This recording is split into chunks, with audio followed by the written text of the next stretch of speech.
As you all know, the Dakar is by far the planet's toughest and most grueling race. And every year the South African contingent leaving our mark on the event gets bigger and bigger. And with so much to discuss, it was impossible to cover it all in 1 week. So we are back this week with more behind-the-scenes stories from South America. Last week we heard from our own Dakar legend, Janelle de Villiers, who once again claimed a podium result, as well as from the Nissan guys, who enjoyed a very successful event by getting all 3 of their cars to the finish. But the Dakar is very much a French event. The idea of taking on such a crazy adventure was conceived by Frenchman Thierry Sabine back in 1979. And in the many years since, the French have played a huge role both in organizing one of the biggest events in the world, as well as successfully competing in it. So with us in studio, we have Francis Hani, the Managing Director of Peugeot Citroën South Africa, who obviously speaks a lot of French. And we have Stuart Thompson from Thompson Racing, who I don't think speaks a lot of French, but welcome, gentlemen. Thank you. Francis, if I can start with you. Obviously, Peugeot worldwide has a very, very proud and rich heritage as far as motorsport is concerned. So just give us a bit of background on Peugeot's accomplishments over the years. Yeah, I think everybody will remember the late 80s, early 90s with Dakar, the real Dakar at that stage in Africa with 205 Turbo 16 Grand Rate and also the 405 Turbo 16 Grand Rate. At the same time, we had a lot of successes with rally, World Championship Rally with Vatanen, guys like Vatanen, Kankunen, even other guys in the Dakar with X. Some of you will certainly remember the big story in the last Dakar we participated, that 2 of our cars were leading in a couple of seconds, and it was a toss that decided who would win the race on the beaches of Dakar.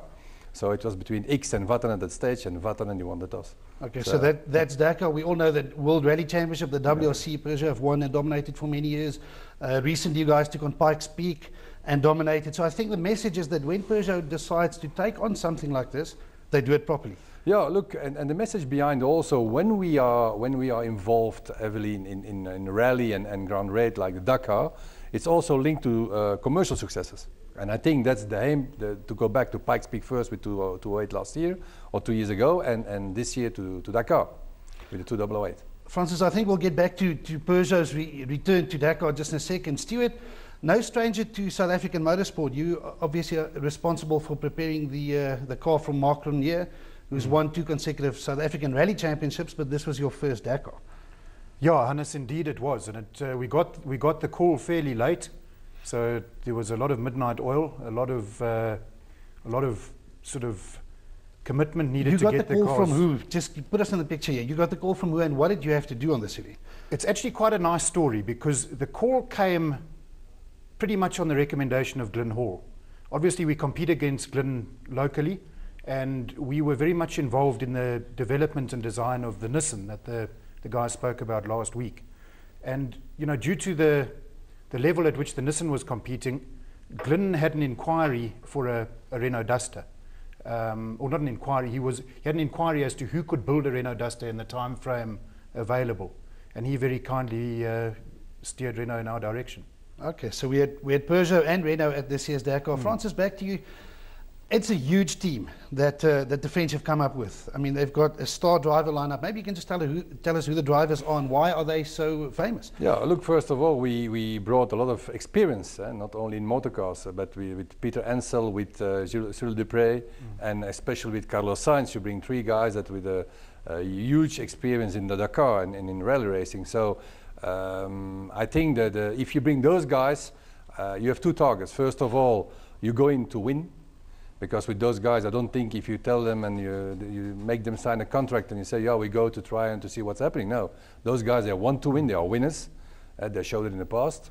And second, also, if you go for the first time back to the Dakar, you know that with the new project that, yeah, it will be tough to win, but the target is to win. And with those guys, you get a lot of experience, they get a lot of technical experience that they add to the project, and that you can use in the next year and years to go further in the Dakar.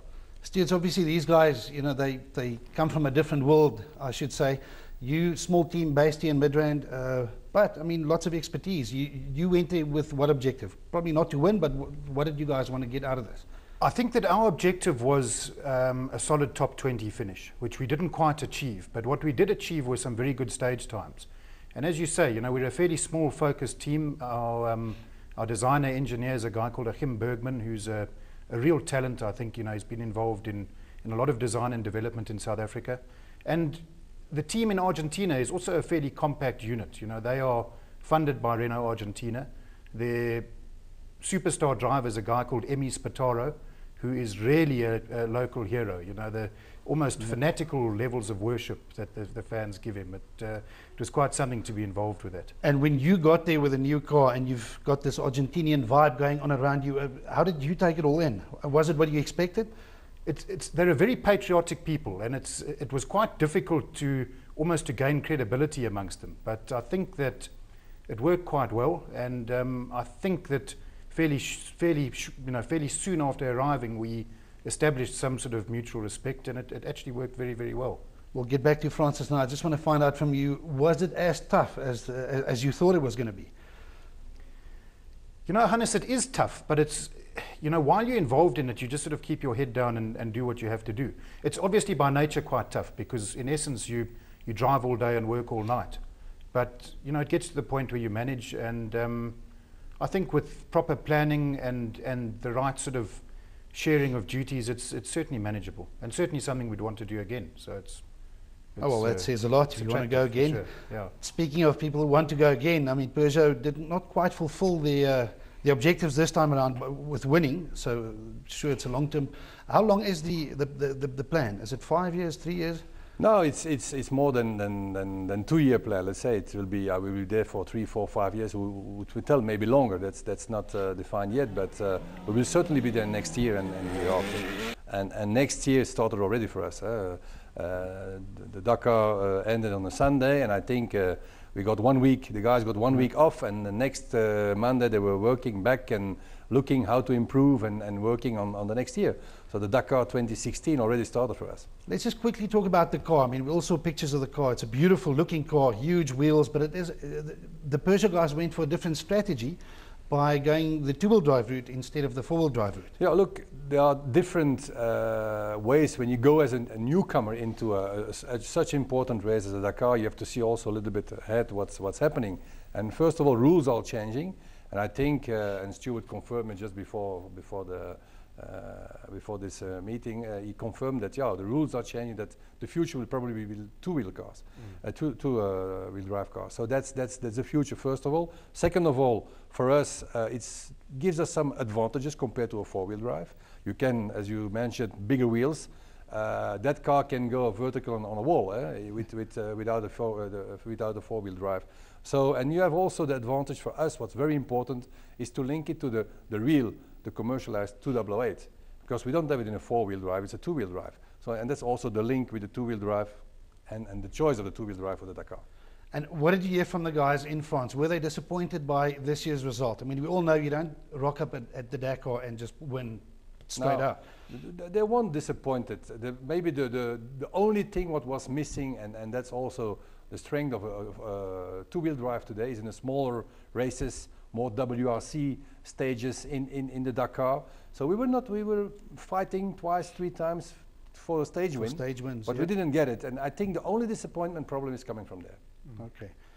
And do you think that Cyril de Prey, I mean, we've seen it with Nani Roma and some of the other guys, Stefan Pederhansel himself, they were all bikers who turned into, changed into becoming really, really good drivers. Obviously because they know the environment, they can read the dunes.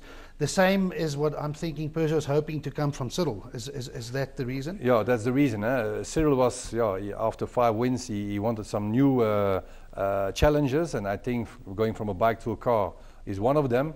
And of course, with the experience he has, the first year, it's not the same. I don't know, but I suppose it's completely different coming from a bike and then going in a car. So for him, it was also a learning process that first year. And I think next year, he will be very close to the podium. And Stuart, from a Renault side, did Renault give you any confirmation that they want to be back in there next year again? Yes, yeah, for sure. We're going to be involved next year.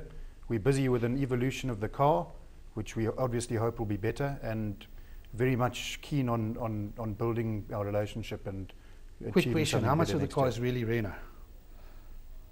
It looks like it, Hannes, don't you think? Well, the minis look like minis too, so it's a very good point to make. Tell us something that happened behind the scenes that I asked the Nissan guys last week the same question. What did people not see when they watch TV? It's a massive adventure. So you're on the road all day. There, there's lots of going ons, and as you can imagine as well, in a bivouac of 5,000 plus people, there's always something on the go. So yeah, lots of stories. A lot of them have to, I suppose, stay buttoned up. But there's lots of camaraderie. Lots of adventures. There's a little bit of tragedy, and it's probably one of the last real adventures around. Well, speaking of the real adventure, as I said earlier, it was a Frenchman who came up with the whole idea. Francis, how big is the Dakar for Frenchmen and in France? How big is this event to French people? Yeah, it's big, but I don't think it's bigger in China, for instance. It's bigger in Latin America. Since it moved from Africa to Latin America, it's very big. It's still big in Europe and especially in France. But yeah, and of course, French people are proud that it's organized by a French company. That's for sure. But also for us as a global brand, and more global brand, it's important to be involved in that global event what the Dakar is. We wish Peugeot luck for next year. Stuart, the same to you. I hope you go there with more success in 2016. So we will be back in just a few minutes with the guys who took on the Dakar on quads and bikes. Don't go anywhere.